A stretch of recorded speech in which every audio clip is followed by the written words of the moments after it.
Good day to you. As I sit here beginning this instructor video on radio promotion, probably already some of your eyes have wandered to this scarf that I'm wearing.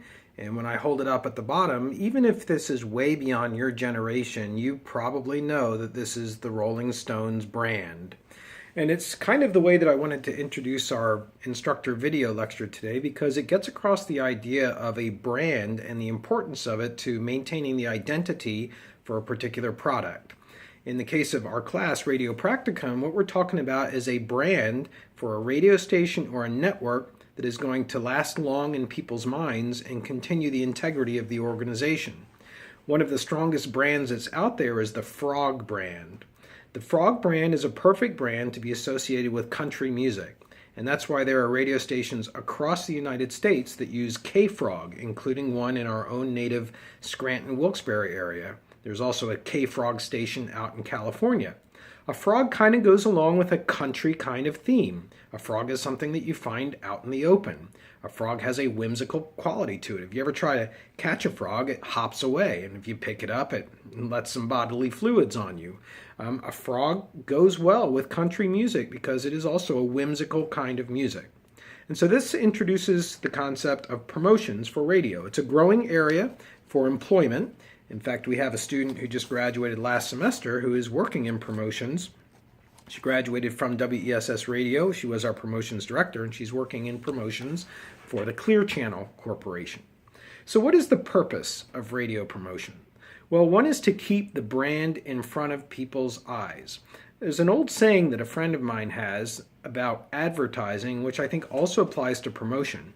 And that is, when you advertise successfully, you own a piece of the person's mind. Think about that. You own their mind. It means that they don't even get to think about what it is that they want to buy, or in the case of radio, listen to, because you own their thought process. It's like if you go into Wawa and you want to get a cola and you end up buying Coke. You're not going to buy RC Cola. You're not going to buy Pepsi. You're going to buy Coke because Coke owns your mind.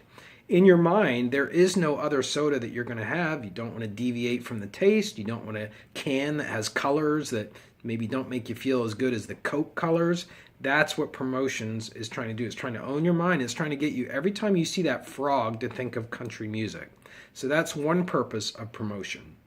The second purpose of promotion is you are also maintaining knowledge about your listeners. You're continuing to study them.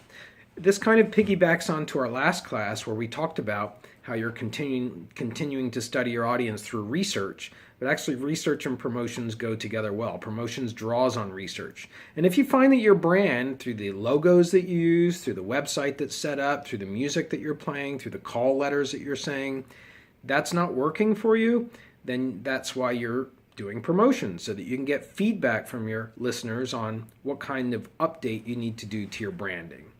And yet a third reason that promotions are done is to acquire things for a radio station. That is to say, you can get free tickets to a concert, you can get free meals at restaurants, you can get ski lift tickets, you can get a lot of things that you are then able to give away on the air because you have arranged what is known as a barter. You've arranged to get free tickets from somebody as long as you mention them on the air. And lots of radio stations even use promotions to get furniture for their organization. They do a promo for a furniture company, and in exchange they get couches for their lobby, etc. So promotions is used for those three purposes. Now let's move on to the types of promotions. I kind of implied some of the types. Let's divide this particular point into two areas.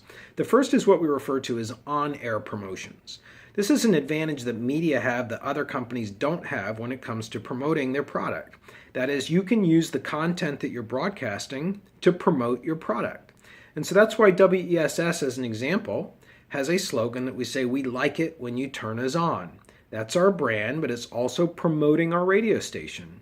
Similarly, other radio stations don't go by their call letters. They go by the Hawk, for example, which is our rock station, or WZZO, which is another rock station in the Lehigh Valley, and those call letters are designed to get across zoo, WZZO, that their station is like a zoo. It's got like a zaniness. There's an animalistic quality to it. So there are on-air promotions, and those on-air promotions start with your call letters. They start with your slogan. They also include contests that you run on the air. free tickets, or come down and see us as we have our remote that we're doing in the parking lot of Home Depot. Those are examples of on-air promotions. Then there are off-air promotions, and off-air promotions are many. They can range from t-shirts to bumper stickers to billboards to coffee mugs to bottle openers. Anything that you are able to use in terms of a medium, an advertising medium to promote your radio station, is the variety that's available to people who are doing promotions, and increasingly so websites, as radio stations try to drive their audiences to a website that they have so that they click and click through advertisements and get their names put into a database that the radio station can then put together into a mailing list and a research database that they can mine for further information. So I guess it's safe to say that the variety of promotions is really endless. Now let's talk finally about the skills needed for a promotions director. A promotions director is almost part artist. They really need to have a creative side to them. They need to be able to create things that are beautiful, that are eye-catching, that stick in the minds of people, that are clear in terms of delivering a message. This is what radio promotions people do. They're very artistic, so they need to know computer software, the whole suite of Adobe products, Illustrator, Photoshop, etc. They need to know all of that so that they can create banners and they can create logos and they can create all kinds of visual and audio imagery that resonates with the listeners. The promotions director also needs to be a kind of very positive and eager person. You need to be upbeat all the time about the product that you're trying to promote, because ultimately you want a positive image to be going out. Promotions, though, can go drastically wrong. You may be aware of a very famous trial in the United States called the O.J. Simpson trial.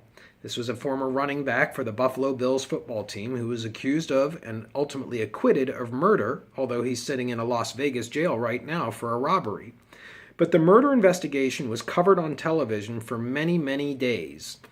Unfortunately for a radio station in California, that radio station, previously a K-Frog station, had chosen the brand of OJ92. OJ92 is how their station wanted to be known. They chose that branding because OJ is orange juice, and they wanted their station to be seen as a kind of metaphor for drinking orange juice in the morning. It adds a sunny disposition to your day. It wakes you up. It gives you something healthy. It gives you something bright in the morning. So they chose OJ92. But they had to move away from that brand during the O.J. Simpson trial because it was being associated with the O.J. Simpson trial, and that hurt their brand. So the skills that are needed on the part of a promotions director include needing to adapt when the promotions don't go as expected.